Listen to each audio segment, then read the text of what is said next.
Jésus, mon modèle, mon exemple. Of course I sing, feel me, Holy Spirit. J'ai besoin de ton onction. Feel me, Holy Spirit. Je veux faire comme mon Jésus. Feel me, Holy Spirit. Saint-Esprit vient posséder ce moment. Saint-Esprit vient et sanctifie ce lieu.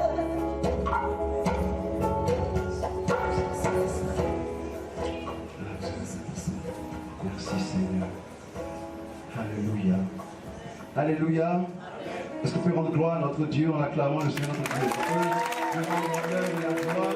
Je rends l'honneur et la gloire. L'honneur et la gloire. L'honneur et la gloire. Tu n'as pas entendu encore. Tu n'as pas encore entendu. J'ai encore pas entendu. Tu es bien ou pas? Tu es bien ou pas? Alléluia. Amen. Alléluia. Alors, est-ce qu'il y a des hommes parmi nous? J'arrive. Parce que vraiment, je dis heureusement que les femmes existent dans l'église, on a rien foutu. Quand je prends ma place, c'est même la même, ce dimanche-là, 95% les femmes. Et mais, hommes, où êtes-vous? Alors si ici, il y a des hommes ici, faites le bruit, le maximum que tu peux faire. Homme, fais-le maintenant, fais.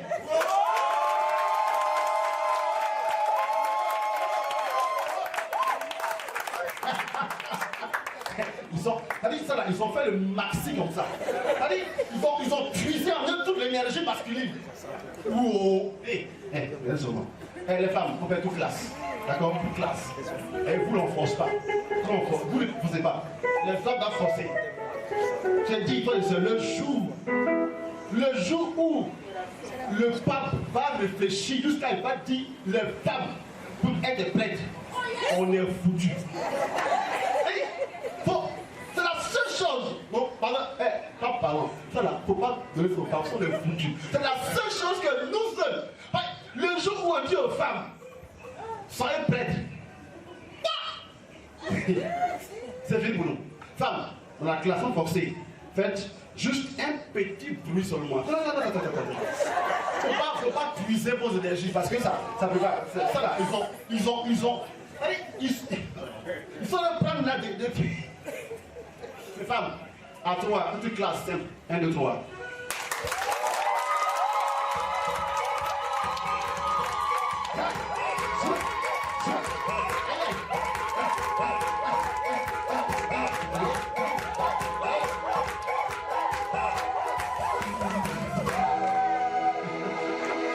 Vous voyez, ça c'est le côté, c'est simple.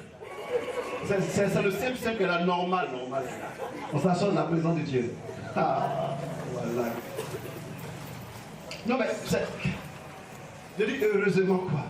Dieu il est intelligent. Et avec ça, ils vont dire que la femme et le sexe est faible. Ça c'est une parole d'un homme. C'est la parole d'un homme ça. Je voudrais saluer toutes les femmes qui nous suivent depuis Internet et toutes les femmes qui vont nous suivre encore après. Je veux rendre gloire à Dieu parce que par la miséricorde de Dieu, j'ai beaucoup de bons retours de ces moments que nous vivons. Beaucoup de personnes écrivent vraiment sur Internet ou directement pour nous dire par la miséricorde de Dieu combien ce temps leur fait du bien. Et je voudrais dire merci à Dieu, car ce n'est exclusivement que l'œuvre de Dieu. Il ne s'agit pas d'un homme, il ne s'agit pas d'un art oratoire, pas du tout, c'est pas ça une seconde. Il s'agit de ce Dieu qui connaît nos cœurs, qui connaît nos soifs et qui lui-même vient nous abreuver de sa source. Je voudrais vraiment lui dire merci pour cela. Frères et sœurs, il nous faut rentrer dans une nouvelle ère de notre vie charismatique. Moi, j'ai soif justement de ces témoignages, c'est vrai, où Dieu nous guérit physiquement, où Dieu nous débloque physiquement, mais j'ai surtout soif des témoignages où on dit, je t'aime comme ça avant, et par la parole de Dieu, j'ai été transformé. Ces témoignages-là sont beaucoup plus sublimes et sont comme des fleurs que nous donnons au Seigneur. Voilà pourquoi je vous invite à ne pas du tout hésiter à nous rencontrer pour dire, je veux rendre témoignage de ce que Dieu produit en moi. Il y a une dame qui m'a écrit ce matin, qui a dit, mon père, le petit enseignement du mardi dernier, sur le silence, tu as vraiment raison, mais c'est dur, hein.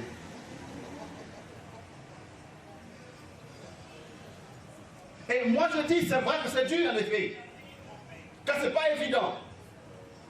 Mais voilà pourquoi il nous faut nous battre pour pouvoir y arriver. Alors n'hésitez pas vraiment à nous voir. N'attendez pas d'abord que Dieu te donne votre mariage pour dire, je vais rendre témoignage. Moi j'ai soif que par exemple mardi prochain, s'il y a 2 personnes qui veulent rendre témoignage de comment les enseignements sur le silence l'ont bousculé et l'aident, moi je serai vraiment heureux. N'hésitez pas vraiment à nous voir pour cela. Et même vous qui nous suivez depuis Internet aussi, n'hésitez pas à écrire inbox ou envoyer des messages WhatsApp pour nous dire comment la parole de Dieu nous a rejoints. Nous a rejoints afin qu'ensemble, nous puissions bénir le nom du Seigneur. Alléluia. Si tu es là, eh bien dis Amen. Amen. Tu es là? Amen. Ok. Aujourd'hui, nous allons encore aborder un autre pan de notre grand thème sur le silence. On le voit aujourd'hui du silence comme moyen de victoire dans nos épreuves en général. Le mardi dernier, nous avons parlé du silence comme moyen de victoire dans nos adversités interpersonnelles, donc dans notre relation avec les autres. Aujourd'hui, nous allons embrasser les épreuves en général. Alors, pour celles et ceux qui nous suivent pour la première fois, sachez que vous pouvez aller réécouter tous nos messages depuis novembre jusqu'à maintenant sur notre chaîne YouTube Epecta 6. Vous pouvez retrouver tous nos enseignements, vous pouvez les réécouter autant que vous voulez, et bien sûr, si vous estimez que la parole de Dieu peut faire du bien à d'autres personnes, n'hésitez pas à partager ces moments-là. Le silence comme moyen de victoire dans nos épreuves en général. Je le redirai encore, peut-être dans le mois de carême, nous parlerons de l'épreuve.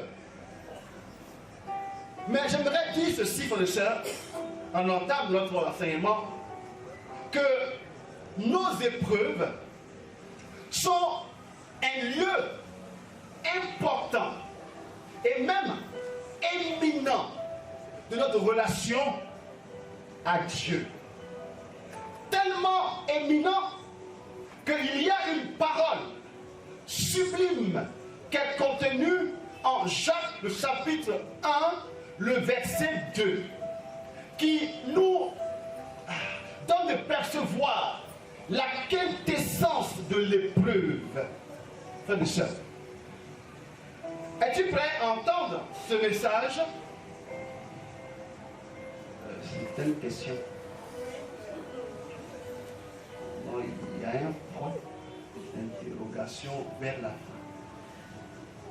Ça demande en principe une réponse. Donc je vais répondre. Es-tu prêt à entendre ce message? Oui. Ça, je suis sûr que ce sont les hommes-là qui empêchent les femmes de réagir comme ça. Je vais faire un enseignement, 2 enseignements. Le mardi sera les femmes, le mercredi sera les hommes. Jacques 1, 2. Écoute ceci. Considérez comme une joie extrême. Une joie extrême, n'est-ce pas? Ok. Quoi? Mes frères, de buter sur toutes sortes d'épreuves. Et quand même. Là, vous pouvez répondre, s'il te plaît. Considérez comme une joie extrême, mes frères, Oui. de buter sur toutes sortes d'épreuves. Alors,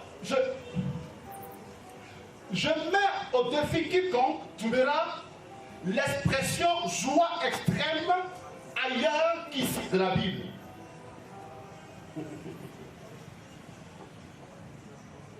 Je pense que le Christ parle une fois de votre joie soit parfaite. Je pense que l'autre qui parlait disait vous n'avez encore rien demandé. Demandez afin que votre joie soit parfaite. Mais lorsque on creuse cette parole du Christ, on va retomber sur Jacques 1, 2. Prenez comme une joie suprême d'être en but à toute forme d'épreuve. Frères et sœurs, le véritable lieu, et là je le redirai autant que cela sera possible de le faire, le véritable lieu de la vie chrétienne, c'est dans le contexte de l'épreuve. Parce que sans l'épreuve, on n'est pas encore vraiment sur le vrai terrain de la vérité. On va dire comme ça. Écoutez, ici, où est-ce que c'est mis qu'il y a des gens qui sont forts en maths et d'autres sont nuls en maths? Ici, là, on est tous forts en maths ici. Jusqu'au jour où on dira examen. Nous sommes tous des grands croyants. On aime tous Dieu énormément. Jusqu'au jour où l'épreuve vient faire la vérité de ce que nous disons être.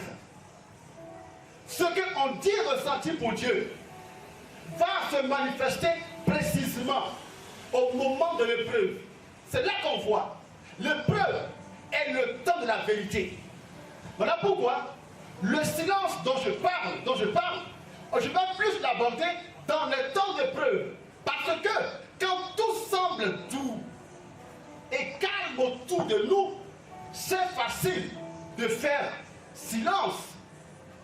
Lorsque on vient d'avoir une grande promotion, frères et sœurs, l'adoration est douce et silencieuse.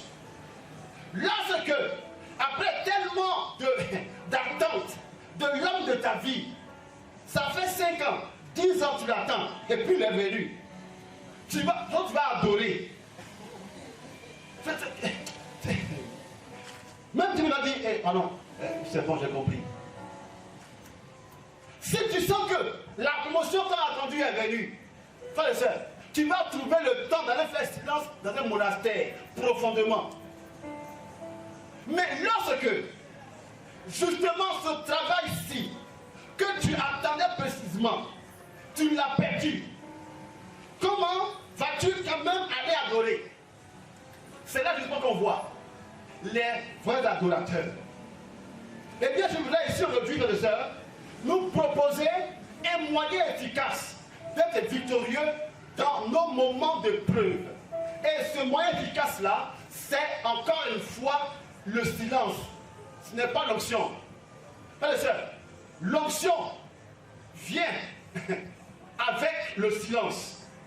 Et pour cela, il y a 3 raisons que je voudrais évoquer maintenant, qui nous situent sur l'importance du silence quand nous sommes éprouvés. 3 raisons. J'entends ici le silence comme calme intérieur, comme sérénité intérieure. Je reprends. J'entends ici le silence comme calme intérieur, comme sérénité intérieure. Et pour cela, nous allons ensemble lire l'évangile de Marc. Marc 4, 35 à suivant. Ce jour-là, le soir venu, il leur dit, passons sur l'autre rive. Et laissant la foule, il l'amenait comme il était dans la barque, et il y avait d'autres barques avec lui. Survient alors une forte bourrasque, et les vagues se jetaient dans la barque, de sorte que déjà elle se remplissait. Et lui était à la poupe, dormant sur le coussin. Ils le réveillent et lui disent, « Maître, tu ne te soucies pas de ce que nous périssons ?» S'étant réveillé, il menaça le vent et dit à la mer, « Silence, tais-toi. » Et le vent tomba, et il se fit un grand calme. Puis il leur dit, pourquoi avez-vous peur ici? Comment n'avez-vous pas de foi? Alors il fut saisi d'une grande crainte, et ils se disaient les uns aux autres, qui est-il donc celui-là que même le vent et la mer lui obéissent? Parole du Seigneur. Nous rendons grâce à Dieu. Frères et sœurs, Pierre était un pécheur, voilà, un pécheur expérimenté. Mais je pense que on ne peut pas être un pécheur expérimenté si on ne sait pas au moins nager. Si un homme a le courage de prendre une barque et d'aller en eau profonde, c'est qu'il sait se défendre au moment opportun. Moi, je me vois mal et je dis même quelle est la manière dont on va se prendre, me convaincre moi, d'aller prendre une pirogue moi et aller en pleine mer. Quel argument tu vas avoir pour dire ça? Parce que, donc si Pierre lui va là-bas, il sait ce qu'il faut. Pierre sait au moins nager. Pierre connaît au moins l'eau. Mais voici que là, Pierre se met à trembler. Lui et ses 4 frères qui étaient aussi des pêcheurs. Il se met à trembler. Pourquoi? Parce que là, bien qu'il sache nager, il se rend bien compte que la situation est différente. Bien compte que la situation est plus que d'ordinaire. Il se rend bien compte que la situation est périlleuse. Il y a des choses qu'on peut maîtriser, d'autres choses qui nous dépassent absolument. Voilà pourquoi, quand nous sommes en face d'une chose qu'on ne peut pas battre, qu'est-ce que ça sert d'être agité? Quand on est devant une situation plus grande que nous, qu'on se rend bien compte qu'on ne peut pas, ça sert à quoi d'être agité? Ça change quoi? Eh bien là, l'attitude première est normale à avoir, l'attitude du calme intérieur. Pourquoi? Parce que le calme intérieur nous fait comprendre que là, moi, je ne peux pas. Ça là, je ne peux pas faire. Si je suis troublé, c'est que je me rends compte que la situation est plus grande que moi. Alors ce n'est pas moi qui peux agir là. Il faut plus grand que moi. Alors là, je me calme pour me référer à celui qui peut intervenir. Et lorsqu'on le sait, Dieu se rend compte qu'on lui laisse la place, alors là, il peut rentrer en action. Car ce qui est impossible à l'homme est possible à Dieu. Comme pour dire que Dieu ne fera pas pour les hommes ce qu'ils peuvent faire, mais il intervient pour ce qui les dépasse. Et le calme que nous pouvons ressentir face à une preuve qui nous dépasse, justement, elle ne fait profil bas. Et d'être dans le calme et de donner la primauté d'action à Dieu. Dites-moi, face à une tempête, où l'eau est en train d'entrer de la barque, pas de seul. Quand tu sais nager, et que là, il y a une grande tempête, et tu vois que l'eau rentre dans la barque, que peux-tu faire? Quand tu cries, si quelqu'un crie, c'est qu'il sait que là, ça le dépasse. Alors le silence de seul, pour dire à Dieu, c'est toi seul qui peux agir. C'est toi seul qui peut te manifester. Parce que, dans la vie humaine, je ne peux absolument rien faire. Dites-moi, quand nous sommes en face d'une montagne, est-ce que c'est qu'on va s'agiter que la montagne va se déplacer d'un lieu à un autre? Qui a fait bouger une maison parce qu'il est agité. Le Christ dit, tu diras à la montagne, déplace-toi, si tu as une foi petite comme une graine de moutarde. Donc une foi petite, une foi simple. C'est la simplicité d'action et d'être devant la situation qui fait que la situation peut changer, parce que là, tu fais intervenir Dieu. Tant que nous pensons qu'on peut le faire, Dieu attend qu'on le fasse. Et quand nous sommes embrouillés, quand nous sommes perturbés, agités, frères et sœurs, on oublie qu'il y a quelqu'un qui est là, qui est prêt à se manifester. Mais il faut que nous puissions lui laisser toute la place. Et c'est le calme, justement, intérieur qui nous le signifie. Bien souvent, nous voulons nous-mêmes, frères et sœurs, par notre propre force, trouver des solutions. Et on est agité. Mes frères, un jour que Saint-Paul d'Assise était troublé, parce qu'il était en face d'un problème énorme. Les gens voulaient gâter sa communauté, qu'il a bâtie. Et là, il a été vraiment troublé. Au point où il allait voir sa fille et sœur, Sainte Claire, pour lui dire, voilà, je suis vraiment triste parce que les gens veulent gâter la chose. Et là, Sainte Claire va lui dire ceci. Elle lui dit, écoute, père, si une de mes filles vient me trouver et qu'elle dit qu'elle a cassé un verre, ben, je vais la gronder parce que le verre, bon, on peut pas le... Mais si on me dit qu'ils ont brûlé le monastère, que me dit que je fasse, père?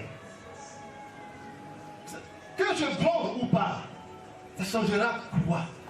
Parce que le monastère est plus grand. Je suis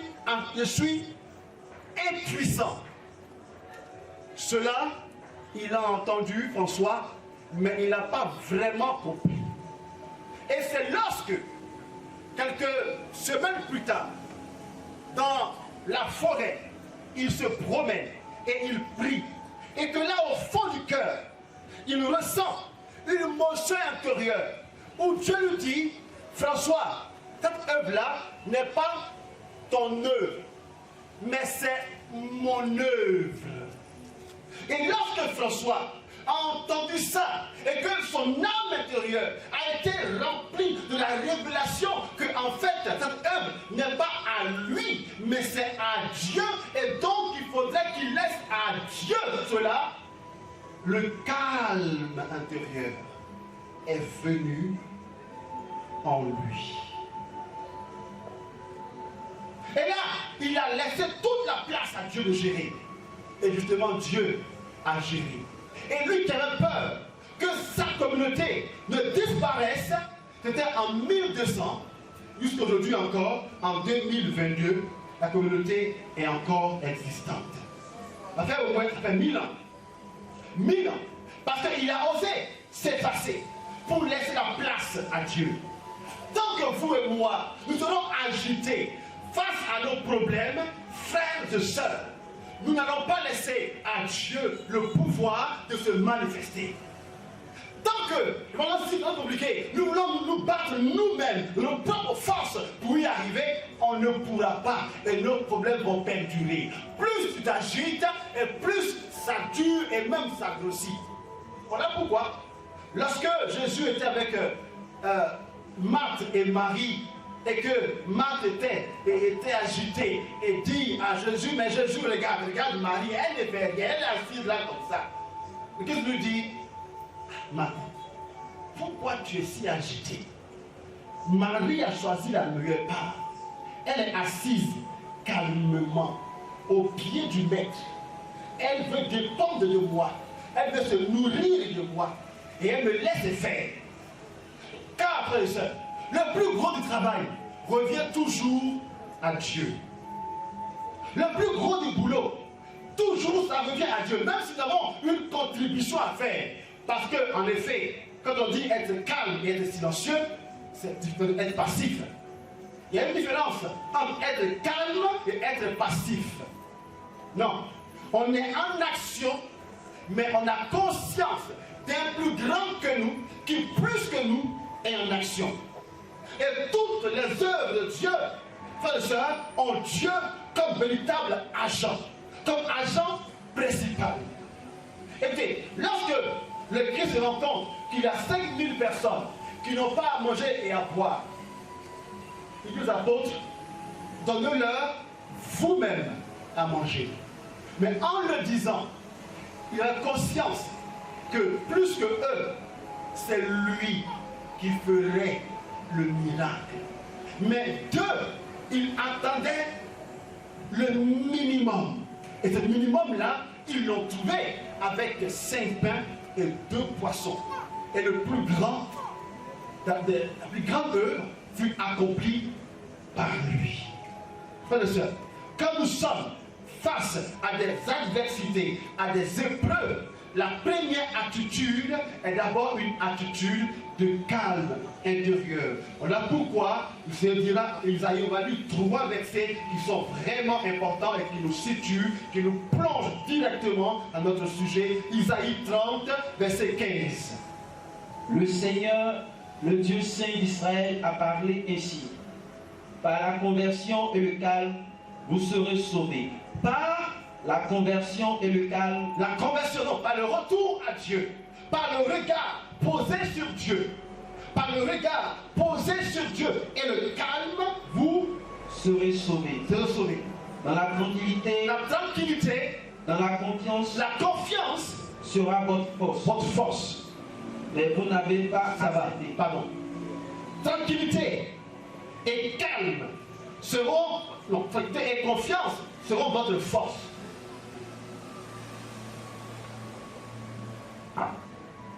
Mais nous, on pense que quand survient un problème, on danse bébé. Le Christ nous dit, Dieu nous dit, dans le calme et la tranquillité, nous trouverons notre solution. On va lire encore Lamentation 3, verset 26. Lamentation 3, 26. Il est bon d'espérer en silence le salut du Seigneur. Il est bon d'espérer en silence. Il est bon d'espérer en silence le salut du Seigneur. Parce que, je le redis, dans le silence, nous engageons Dieu. Dans le silence, nous donnons confiance à Dieu.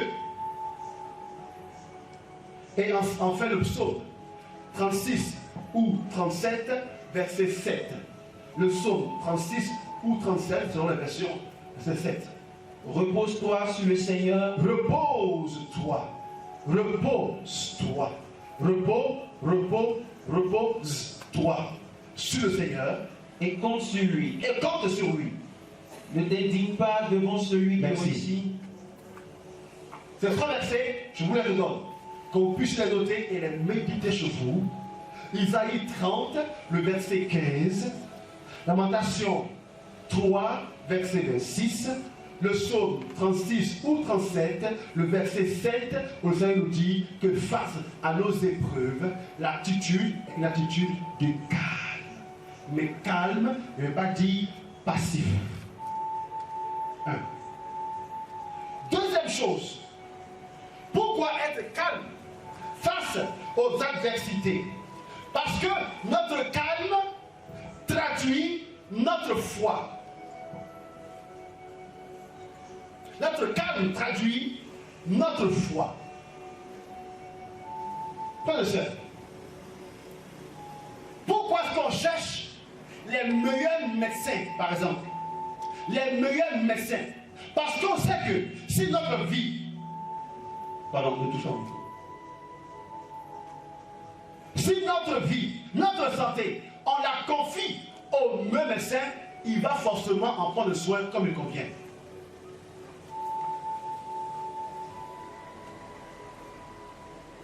Mais si on a un doute sur le gars, là même comme un médecin, là même sa blouse même s'est penchée. Bon, déjà on a un doute. Je ne suis pas sûr qu'on se confie à lui. Bon, on en a vraiment mal. On boitait, on en le voit.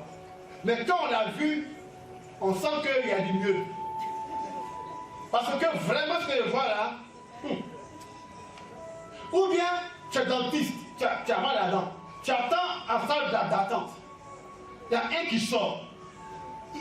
On sent qu'il était beaucoup mieux même en rentrant qu'en sortant. Ils sont deux qui font ça, trois qui font ça. Tu dis,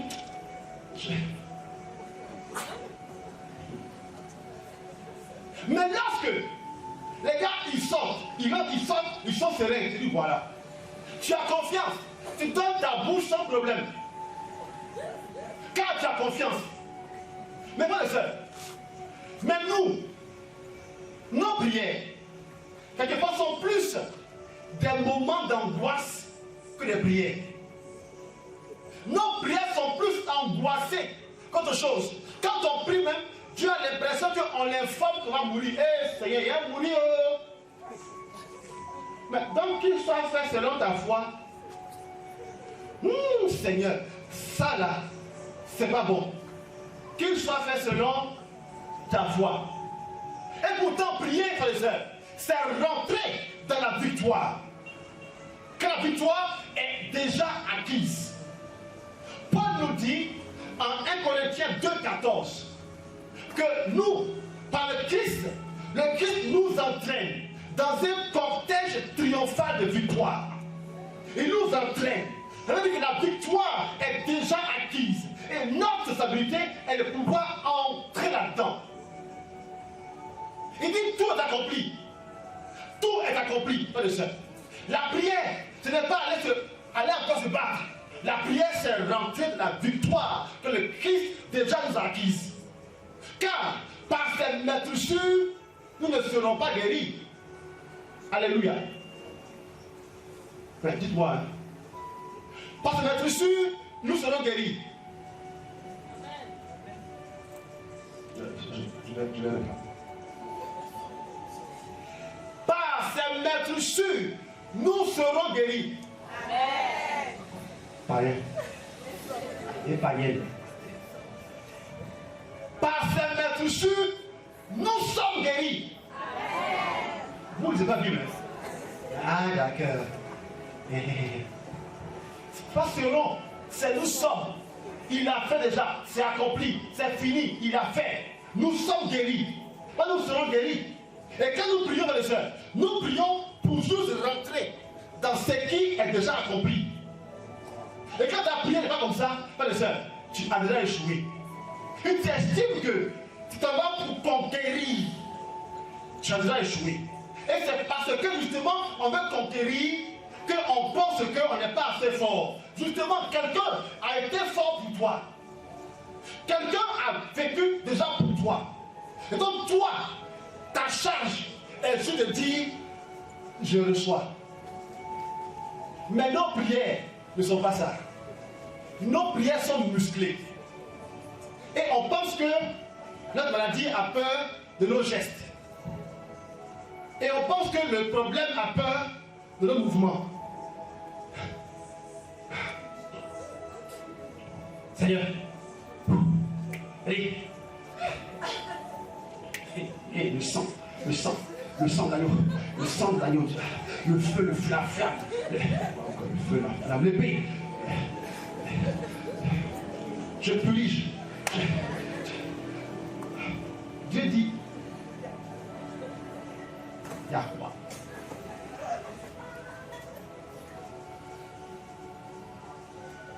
Et d'accord. Amen. Ne croyez pas que le démon appelle tes gestes. Hein? Ce n'est pas tes gestes qui font fuir le démon, ni ta grosse voix. Ne crois pas que c'est en criant que le diable va avoir peur. Ta voix ne veut pas le diable. Amen. C'est ta foi intérieure. Cette foi, la frère et sœur. Quand on a foi en quelque chose, on est serein. Il y a des gens, frère et sœur, qui, à tort, vont aux examens parce qu'ils ont déjà payé déjà. Ils ont payé l'examen. Alléluia. L'examen est déjà payé. Ils n'ont pas le même stress que vous tu es allé chercher le résultat. Toi, tu trembles. En lui, il est là que parce que il faut qu'il soit là, parce que je te retrouve savoir. Or, pour toi, j'ai une bonne nouvelle. Quelqu'un a payé pour toi déjà. Quelqu'un allait payer pour ton examen pour toi. Quelqu'un a payé pour ta maladie, ta guérison. Quelqu'un a déjà payé pour que tu sois déjà libéré. Donc quand tu marches là, marche comment? Sereinement. D'où le calme intérieur. D'où le calme intérieur. Amen. Le cancer ne craint pas tes cris. Le cancer ne craint pas tes paroles. Le Christ dit, il s'imagine que c'est à force de paroles qu'il sera exaucé. Mais non, tes paroles là, ça ne change pas. C'est ta foi que la parole véhicule. Mais une foi qui est une foi véritable, dit une seule parole et puis on est serein. Alors, non seulement nos prières sont agitées, nos prières sont des expressions de peur. Mais bien plus, on s'imagine que c'est lorsque le Père, Kwaïkan Junior, va prier pour nous qu'on va être guéri. On est convaincu de cela. Du coup, on va chercher où est le Père. Même si le Père Kwaïkan Junior est sur une montagne, on va y aller. Et pourtant, Dieu même est là-bas ici. Amen. Et on pense que c'est justement quand on va avoir la prière du Père Kwaïkan Junior. Et surtout quand l'autre Père, Agbeli, va encore prier pour moi, ça c'est la même chose totale. Et là, on est en quête des hommes de Dieu. On est en quête des lieux de prière excellents. On sait quel est le meilleur lieu, frères et sœurs. Ce n'est pas un lieu qui donne le salut. Ce n'est pas un lieu de bénédiction. C'est Dieu. Dans ta chambre, toute seule, Dieu peut te manifester. À condition que tu aies une foi qui est sérénité. Frères et sœurs, la guérison n'est pas à Lourdes. On pense que c'est quand on est à Lourdes qu'on va être guéri. Va à Lourdes. Nous les y. On nous dit seulement s'il fait chaud ou froid. Sinon, on nous va ici. Amen. C'est pas en allant à Lourdes, matin, midi, on se la Fatima, et le soir, on est à Medjugorje, qu'on pense qu'on s'en bénit. Pas du tout. Ça même, ça montre qu'on ne croit pas du tout. Une foi qui est agitée est un manque de foi. Une foi qui est passage d'un lieu à un lieu, est une foi agitée, ce n'est pas une foi. Une foi qui pense que c'est lorsque absolument tel daddy doit absolument me toucher, n'est pas une foi, c'est une agitation. Et aussi longtemps qu'on aura ça, frères et sœurs, on va passer à côté.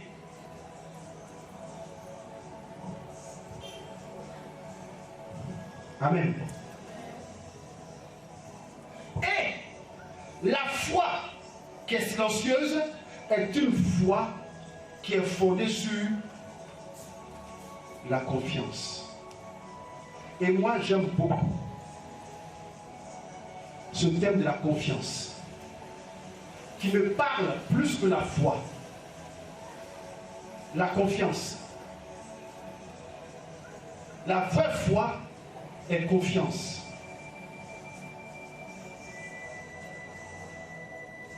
Une prière qui est exaucée est une prière qui est faite de la confiance.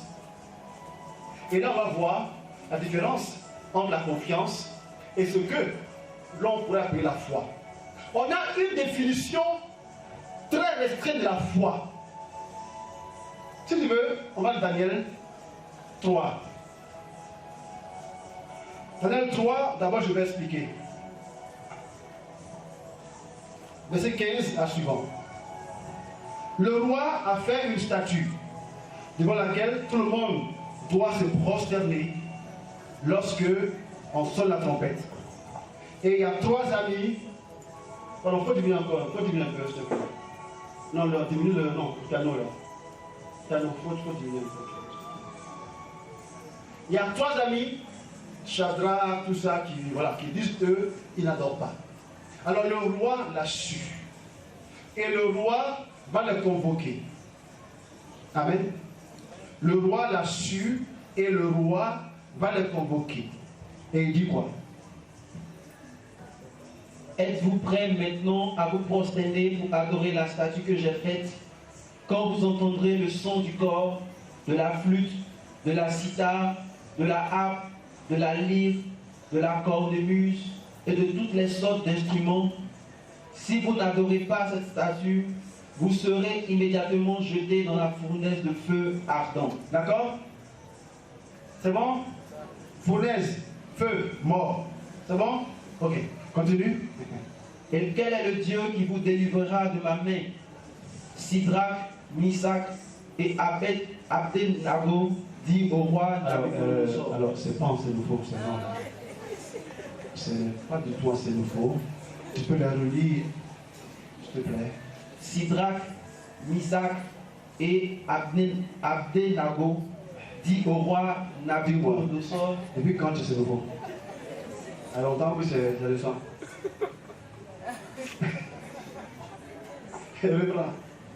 Sidrach, Misach et Abednego dit au roi Nabuchodonosor, ce n'est pas... Écoute. Écoute. Tu es assise. Tu es assis. Tu es assise. Voilà. Une fois, les hommes, assisiez-vous. Toujours on dit assis. Assis. Oui. Ce n'est pas à nous de te répondre. Si notre Dieu que nous servons peut nous délivrer, il nous délivrera de la fournaise de feu ardent et de ta main, ô roi. Et même s'il ne le fait pas, sois-en bien sûr, ô roi, nous ne servirons pas tes dieux, nous n'adorerons pas la statue d'or que tu as érigée. Alors, Nabuchodonosor fut rempli de fureur contre Sidrach, Misach et Abednego, et son visage s'altéra. Il ordonna de chauffer la fournaise 7 fois plus qu'à l'ordinaire, puis il ordonna aux plus vigoureux de ses soldats de ligoter Sidrach, Misach et Abednego et de les jeter dans la fournaise de feu ardent. Alors on ligota ces hommes vêtus de leurs manteaux, de leurs tuniques, de leurs bonnets et de leurs autres vêtements, et on les jeta dans la fournaise de feu ardent. Là-dessus, comme l'ordre du roi était strict et la fournaise extrêmement chauffée, la flamme brûla à mort les hommes qui y portaient Sidrach, Misach et Abednego, et ces 3 hommes, Sidrach, Misach et Abednego, tombèrent ligotés au milieu de la fournaise de feu ardent. Or, ils marchaient au milieu des flammes, ils louaient Dieu et bénissaient le Seigneur. Azarias, debout, priait ainsi au milieu du feu, ouvrant la bouche, il dit. Alors, tu vas venir ici, là, maintenant. Alors le roi Nabuchodonosor fut stupéfait. Il se leva précipitamment et dit à ses conseillers, nous avons bien jeté 3 hommes ligotés au milieu du feu. Il répondit, assurément au roi.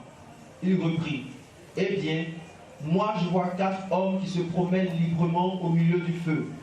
Ils sont parfaitement indemnes et le 4e ressemble à un être divin. Alors Nabuchodonosor s'approcha de l'ouverture de la fournaise de feu ardent. Il appela Sidrach, Misach et Abednego, serviteurs du Dieu très haut, sortez et venez ici. Alors Sidrach, Misach et Abednego sortirent du milieu du feu. Les satrapes, les préfets, les gouverneurs et les... Je voudrais 2 personnes ici pour me rejoindre. Je voudrais 2 ici pour me rejoindre. On fait vite. Sinon je vais interroger. Vite. 2, vite, vite. Voilà le courageux. Les hommes. Les hommes. Ah, les hommes. Jean. Vous êtes hommes. Donc, 2 femmes ici maintenant. C'est tout passé, il y a 4 autres. Viens, on va te filmer. Femme, vous aussi. Voilà. Il ne faut pas me rendre comme ça. Dites-moi où se situe le miracle de Dieu dans cet épisode, venez-y. Venez-y. Dites-moi où se situe le miracle de Dieu dans cet épisode. Prends un d'abord. Toi tu parles, après elle parle. Après toi tu parles et après lui il parle. Tu as fait réfléchir? C'est bon? C'est bon? C'est bon? Ok. Passe le micro. Pour moi, le miracle de Dieu se situe dans ce que le roi a vu dans la fournaise. C'est-à-dire? Les 4 personnes présentes avec l'être divin. C'est ça. Ok. Merci. Alors, pour moi, le miracle de Dieu se situe dans la partie où Parle fort, pardon. dans la partie où ceux qui ont refusé d'adorer étaient dans le feu et continuaient De louer, chanter dans le feu, et de louer dans la puissance de Dieu. Ok. Merci.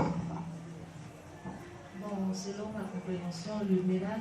Parle fort, hein, parce que tu es fini. Bon, selon ma compréhension, le miracle se situe au moment où ces 3 hommes qui étaient dans le feu, qui a été augmenté 7 fois, C'est ça.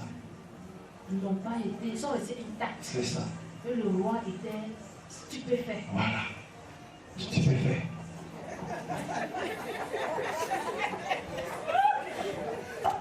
Pour moi, le miracle de Dieu se situe au niveau où Dieu lui-même les a rejoints dans la fournaise. C'est ça. Confiance en lui. C'est ça. Merci. Allez à vos places. J'espérais cette question de réponse. J'espérais ces réponses. 4 personnes. Et je pense que si je prenais encore 6, 8, 10, 12, vous tous, c'est la même réponse. Est-ce que quelqu'un peut donner une autre réponse? Viens ma fille.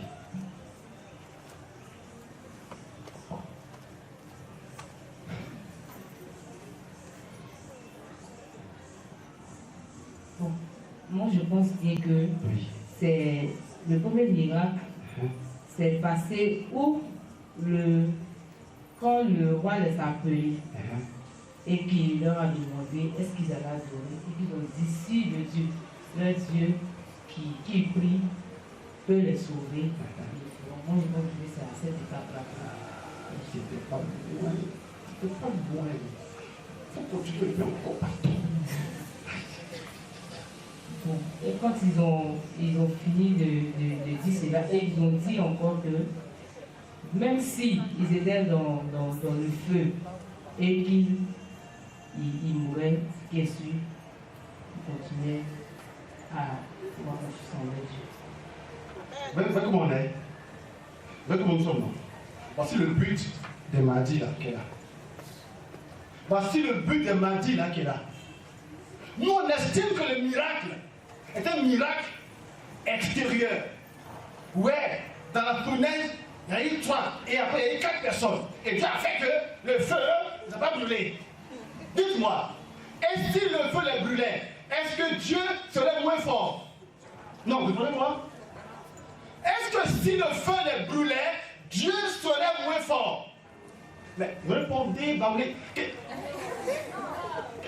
Est-ce que si les 3 mouraient, est-ce que Dieu serait moins fort? Non. Mais pourquoi vous pensez que le miracle de Dieu, c'est là? Le miracle de Dieu, c'est lorsque un être humain est capable de prendre le parti de Dieu jusqu'au bout. Non, pas compris. Amen. Non, pas compris. Tant qu'on ne dit pas mariage, ils ne comprennent pas. Tant qu'on ne dit pas guérison de pics à pousser, ils ne comprennent pas. Tant qu'on ne dit pas promotion, ils ne comprennent pas. Frères et sœurs, comment un être humain dit je crois en Dieu du début à la fin? Quoi qu'il arrive, Seigneur, je suis ton serviteur. Voici le vrai miracle de notre vie. Amen. Jésus, qui est fils de Dieu, tout puissant, excellent, il est mort comme un véritable bandit. Nous, on pense que parce qu'on est béni, tout doit être rose pour nous. Nous, on pense, on juge la bénédiction à l'aune de toutes nos grâces extérieures. j'ai une grande maison, une grande villa, avec un grand, quoi, j'ai une grande piscine, une grande voiture, je m'habille très bien, de beaux enfants, je suis béni. Frère, il y a des gens qui ne vont pas à l'église, qui sont plus que ça.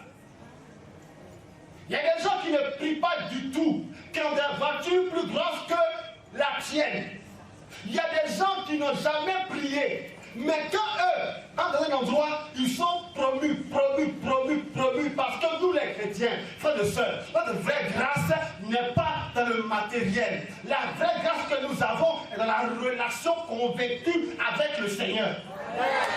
C'est pas autre chose. C'est pas autre chose. Et la foi est la confiance. La foi véritable est une foi mystique et l'autre non, c'est la confiance. La Commande dit, Seigneur, advienne que pourra. Le chrétien véritable, miraculeux, béni, est celui qui dit à Dieu, Seigneur, je te suivrai jusqu'au bout, je t'aimerai jusqu'au bout, quoi qu'il arrive, que les choses soient comme je veux ou pas, Seigneur, on est ensemble. Et quand quelqu'un a un tel état d'esprit, il est toujours calme quand il prie. Car sa prière est une prière christique. Et donc, comme le Christ qui dit à son Père, Seigneur, s'il est possible que tu éloignes de moi la coupe, fais-le. Mais on dit c'est serein. Car qu'il soit fait comme tu veux. Quel est le chrétien qui va faire cette prière-là? C'est lui qui sera calme. Mais lorsque on voudra coûte que coûte, déchet coûte que coûte, que nos prières soient coûte que coûtement coûtées.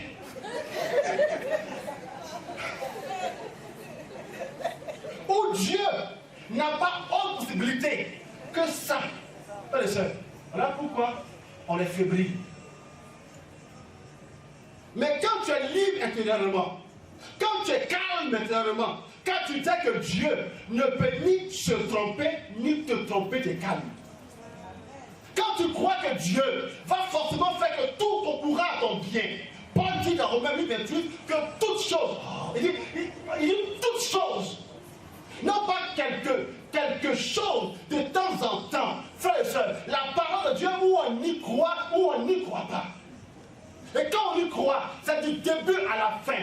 Jésus est l'alpha, donc le premier et le dernier. La parole de Dieu, elle s'accueille du premier au dernier. La Bible n'est pas morcelable, où on la morcelle et puis on prend notre partie, nos parties. Amen. C'est toute la Bible qui est une grâce. Et Paul dit que toute chose, tout c'est tout concourt à notre bien. Même le Christ à la croix, il continue à faire confiance à son Père. Père, en tes mains, Seigneur, je remets mon esprit. Là, à la croix, il chante encore cette louange-là. Et encore à la croix, le Christ continue encore de nous justifier. Il dit à son Père, Père, ne leur en tiens pas rigueur parce qu'ils ne savent pas ce qu'ils font. Même là encore, le Christ continue de nous justifier. Car il croit en toute la parole de Dieu. Il croit que là, maintenant, il souffle là, c'est pour une bonne cause. Et le Christ est tellement bien mort, car il était serein face à la mort. Il souffrait, certes, mais sereinement. Voilà pourquoi, lorsque le centurion arrêtait là, à la croix, qui le regarde, qui le fixe mourir, là où toute l'impuissance est manifeste, là où toute la fragilité de Dieu là est manifeste, là où il n'y a point de miracle, là où il n'y a point de résurrection, de guérison, de délivrance, là il n'y a rien qui se passe. Mais le centurion regarde et dit, assurément, ce gars était fils de Dieu. Pourquoi? Parce que le Christ est bien mort. Il a bien souffert. Il a été serein dans sa souffrance. Il a été serein là que le Christ a continué à faire confiance à Dieu. Qui peut continuer à faire confiance à Dieu, même quand tout semble être contre lui? Qui peut continuer à croire que Dieu est là, même quand tout semble être contre lui? J'ai écouté une dame il n'y a pas longtemps, il y a une semaine, qu'elle connut en France. Depuis la France, elle souffrait. Ça fait 3 ans survenus et on s'est vu, on s'est parlé il n'y a pas longtemps. Cette femme semble encore plus souffrir. Elle semble encore plus souffrir. Et j'étais en train de souffrir avec elle, par la compassion, lorsqu'elle a dit une parole de puissance, une parole de grâce qui, moi, m'a édifié et qui m'a réjoui. Et elle a dit, Père, je souffre. Elle dit, Père, je m'en dis presque. Cette dame-là, connaissez, une femme belle, grande, digne, on sent qu'elle finit chaque fois. Et là, aujourd'hui, elle est anéantie. Mais elle a dit, Père, waouh, je continue de faire confiance à Dieu. Non, oui, à ta place, je l'ai applaudi. Hein. Parce que si elle avait dit que la dame n'a eu mari, ou bien travail, ça l'a applaudi. Chrétien. Elle n'a pas eu mari. T'en prie. Ni travail. T'en prie. Ni promotion. T'en prie. Mais son miracle est plus grand que ça. Ça veut dire que nous, cette dame-là, non, elle a la prière et puis ils ont prié pour elle. Et le lendemain de la prière, le lendemain de la prière, elle a eu un mari, elle a eu un travail, elle a eu tout ça. Tout le monde ici.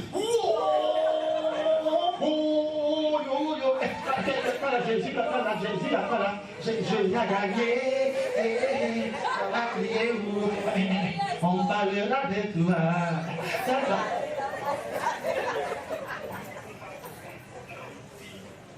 Est-ce que tu peux changer ta confiance? Est-ce que tu peux changer ta confiance?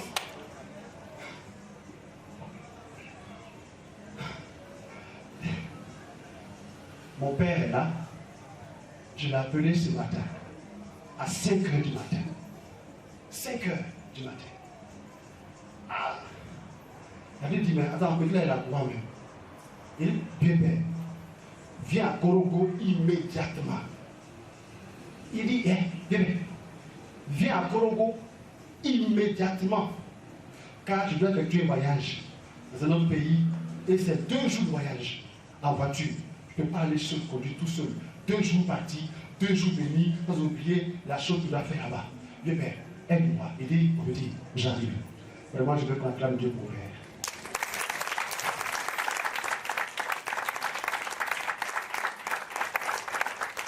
Merci beaucoup. Merci, merci, merci infiniment. Merci abondamment. Et il est venu. Et en temps, j'arrangeais tout pour le voyage de demain. Tout, j'ai tout arrangé. C'est un voyage qui était quand même un peu difficile. On a tout arrangé. Et là, pendant qu'il venait, qu'il m'a appelé, pour dire qu'il est arrivé à Korogo, mon supérieur me dit, le voyage pour lequel tout était déjà arrangé là, tout était clair là, pour lequel j'ai tout arrangé, ce voyage-là, il est, où est le côté?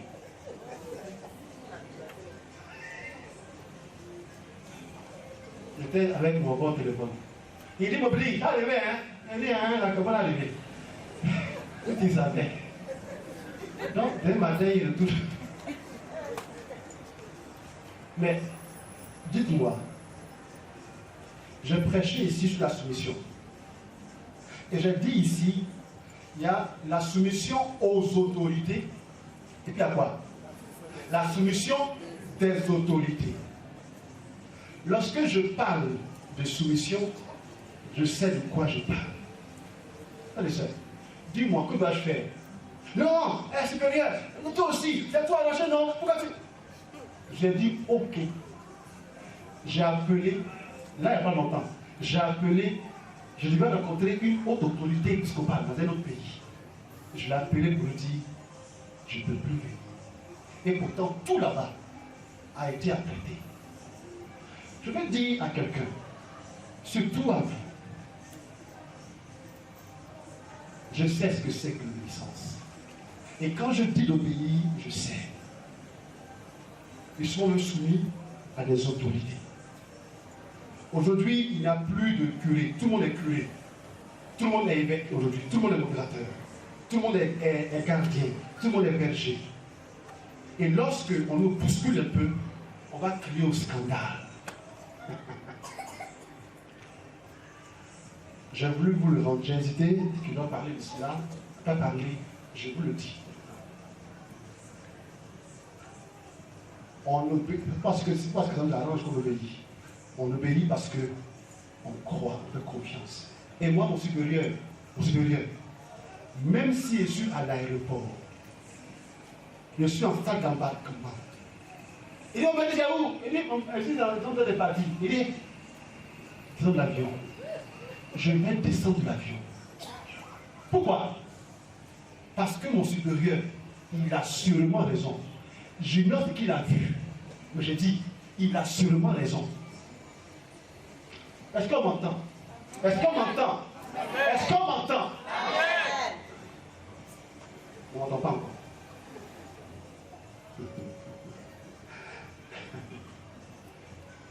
Quand on bouscule, notre vie est gâtée. Quand on nous bouscule, on ne sait plus qui est responsable.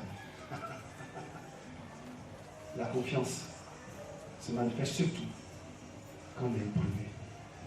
Et lorsque mon supérieur, je le vois, je lui dis un grand merci. Parce que sûrement que Dieu lui a parlé. Voilà pourquoi je suis resté. Car peut-être que si je prends la voiture pour partir, c'est pas sûr que le mardi prochain je pêche ici. C'est que vous êtes en train de dire quelle paille on va prendre par là. Quelle paille on va prendre. Vache quand même, c'est quelle vache en mettre, quelle vache en mettre là. Alléluia. Je vous le dis. Faites confiance à Dieu jusqu'au bout.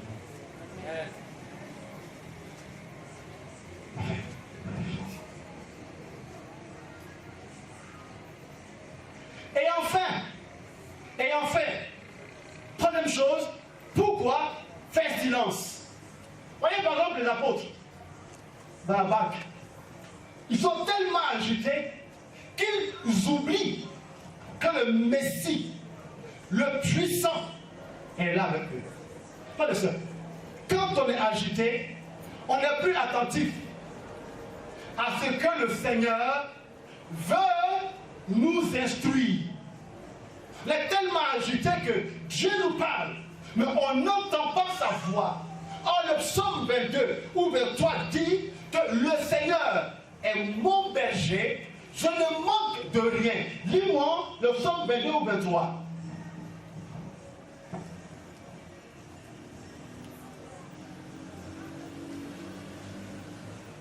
Ah, petit. Écoute très bien.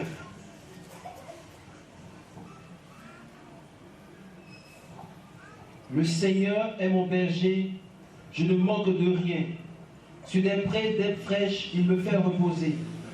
Il me mène vers les eaux. Il me mène, mener, il me conduit. Donc c'est lui qui sait où partir. C'est lui qui sait où se trouve l'herbe abondante. Donc il me mène. Ok? Continue. Il me mène vers les eaux tranquilles, Ok. et me fait revivre. Alors? Il me conduit. Il me conduit encore. Il me mène. Il me conduit. Par le juste chemin, pour l'honneur de son nom. Ok. Si je traverse les ravins de la mort, je ne crains aucun mal. Pourquoi? Car tu es avec moi. Ton bâton me guide. Me guide, mener, conduire, guider. C'est bon. Merci beaucoup. Donc, Dieu est notre berger parce qu'il nous guide, parce qu'il nous mène, parce qu'il nous conduit. Lui seul sait par où passer pour trouver la solution à notre épreuve. C'est lui qui nous oriente. Mais lorsque nous ne sommes pas calmes, on ne peut pas entendre ces orientations. Alors que le Seigneur ne veut qu'une seule chose, nous orienter. Écoutez, Joseph, mari de Marie, dans son cœur, il pensait la répudier. Il pensait la répudier, sauf que dans le silence de la nuit, le Seigneur est venu lui parler pour lui dire, non, non Joseph, voici la vérité. Voici la vérité. Prends Marie chez toi. Nous pouvons avoir dans notre cœur des impressions, des programmes, mais permettons au Seigneur de nous donner son programme à lui, sa direction à lui. Et alors, c'est en étant dans le calme, devant l'épreuve, que nous pourrons entendre Dieu qui nous parle. Mais le plus souvent, nous sommes agités. Nous sommes agités. Alors Dieu aussi ne peut pas se révéler et nous indiquer la voie à suivre. Oh, frère et sœur, Dieu n'attend que ça. Il est le général des combats. Et un général donne des orientations. Pas plus que ce dimanche surpassé, j'ai vécu une expérience extraordinaire. Où, dans mon aide de modérateur, j'avais eu un projet de choses que je pensais faire. Mais en pleine messe, par la miséricorde de Dieu, en pleine messe, la liturgie qui a été faite a été telle que chaque élément de la messe a été une parole de Dieu qui m'a réorienté. Une parole tellement forte du fond de mon cœur qui a fait que j'ai tout laissé, j'ai tout dévié. Le Seigneur veut, frères et sœurs, nous faire dévier de tous nos mauvais choix, pourvu qu'on les lui présente dans le calme, dans la sérénité intérieure. Apprenons cela. Apprenons cela. Frères et sœurs, plus tu es agité, moins tu trouves la solution.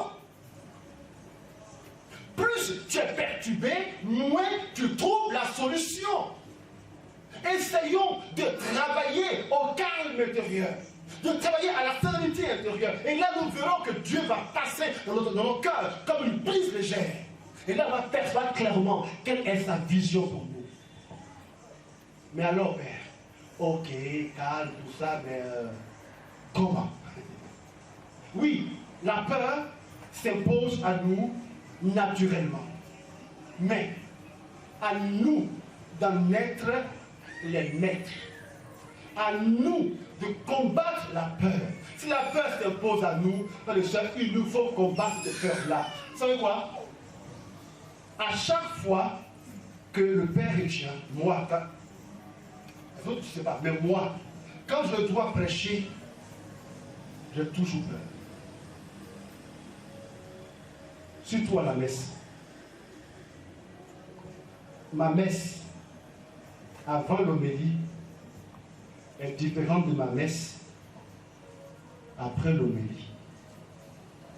Ça ne se voit pas, c'est vrai, mais c'est moi qui vis ça. Quand je finis l'homélie, façon je suis content, je suis libéré, je vis la messe autrement. Mais avant ça, je dis, j'angoisse comme ça. Mais il ne faut pas laisser libre cours à l'angoisse. Il ne faut pas qu'on laisse libre cours à l'angoisse. Est-ce que j'ai peur là? J'ai peur, c'est ça que j'ai peur. Et pourtant, j'avais peur avant de prendre le micro. Je tremble là, à chaque fois. Maintenant, venez, puis suivez-moi. Suivez-moi. Suivez-moi avant que je dise comme ça. Parce qu'on a beau être prêt, on ne sait pas ce qu'on va dire quand on prêche, on ne sait pas toujours. Donc on a peur. C'est là qu'on dit un peu avant des projets là. Priez. J'ai peur. Donc, on a prié, moi je dis,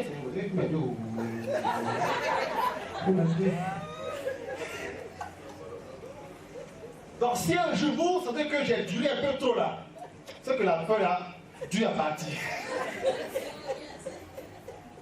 Donc la peur est là, frère et sœur. Mais il faut qu'on puisse la vaincre. Comment? En étant donc proche de la parole de Dieu. Dieu a dit à Josué, sois fort et courageux. Et l'autre chose est qu'il soit proche de la parole de Dieu. Mes frères, on croit en Dieu comme on le connaît. Or, on connaît Dieu grâce à la parole. Mon peuple se meurt par manque de connaissance. Il faut que nous puissions ouvrir régulièrement la parole de Dieu. C'est dans cela que se trouve Dieu et donc se trouve la foi. Car la foi vient de ce qu'on entend. Donc il faut qu'on soit proche de la parole de Dieu comme moyen de lutter contre la peur. Et quand tu as la parole de Dieu, frères et sœurs, il est bon d'être des hommes et des femmes de louange. Plus tu loues, plus tu rappelles les paroles de foi, plus tu rappelles à Dieu les faits de grâce, plus tu rappelles à Dieu les paroles que lui-même te dit, plus tu grandis dans la confiance, de la confiance, de la confiance, de la confiance. C'est rare qu'un prédicateur nous a prêché ici. On dit, quand il tient un pied, il prêche, non, c'est très rare. C'est très rare. Car il nous faut rentrer dans l'esprit de Dieu. Si quelqu'un, ce soir, veut apprendre à faire silence devant cette épreuve, je t'invite à te mettre debout.